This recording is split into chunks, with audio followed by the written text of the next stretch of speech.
একদিন বউ ফেসবুকে পোস্ট করলো, আমি রান্না করি, এটা আমার যোগ্যতা। আর যদি কেউ খেতে না পারে তাহলে ওইটা তার ব্যর্থতা। বইয়ের পোস্ট দেখে স্বামী কমেন্ট করলো, রাঁধুনি পছন্দ না হলে আরো একটা রাঁধুনি আনবো, আর এটা আমার যোগ্যতা। আর সতীন হয়ে থাকবা, এটা তোমার ব্যর্থতা। কি বুঝলেন ভাই? হারাম রিলেশন নামক জিনা থেকে দূরে থাকুন। নিজেকে আপনার ভবিষ্যৎ স্ত্রীর জন্য হেফাজতে রাখুন।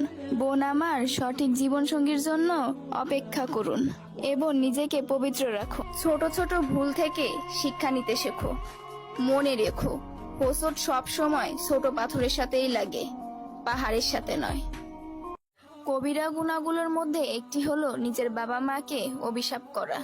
জিজ্ঞেস করা হলো আল্লাহর রাসূলকে, হে রাসূল, মানুষ নিজের বাবা মাকে কিভাবে অভিশাপ করে? তিনি বললেন, যখন সে অন্যের বাবাকে গালাগাল করে তখন সে নিজের বাবাকেও গালাগাল করে। আর যে অন্যের মাকে গালি দেয়, বিনিময়ে সে তার মাকেও গালি দেয়। হসপিটালে একদিকে লাশ বেরোচ্ছে আর অন্যদিকে মিষ্টির প্যাকেট ঢুকছে। কেউ কবরের উদ্দেশ্যে রওনা হচ্ছে আর কেউ নতুন দোলনায় দুলছে। কচুর পাতা দেখেছেন হয়তো, উপরটা সবুজ কিন্তু ভেতরটা চুলকানিতে ভরা। ঠিক তেমনি কিছু মানুষ আছে, ওপরে মানুষের মতন দেখতে হলেও ভেতরটা আবর্জনাতে ভরা। হযরত মুহাম্মদ সাল্লাল্লাহু আলাইহি সাল্লাম বলেছেন, কিয়ামতের দিন ওই ব্যক্তির মুখ উজ্জ্বল করে দেবেন আল্লাহ, যে ব্যক্তি আমার কোনো হাদিস শুনেছে অতঃপর তাহার নিকট পৌঁছে দিয়েছে। সুবহানাল্লাহ। বিয়ের প্রথম রাত কিভাবে কাটাবেন তা নিয়ে সকল প্ল্যান কমপ্লিট হয়ে গেছে, তাই না?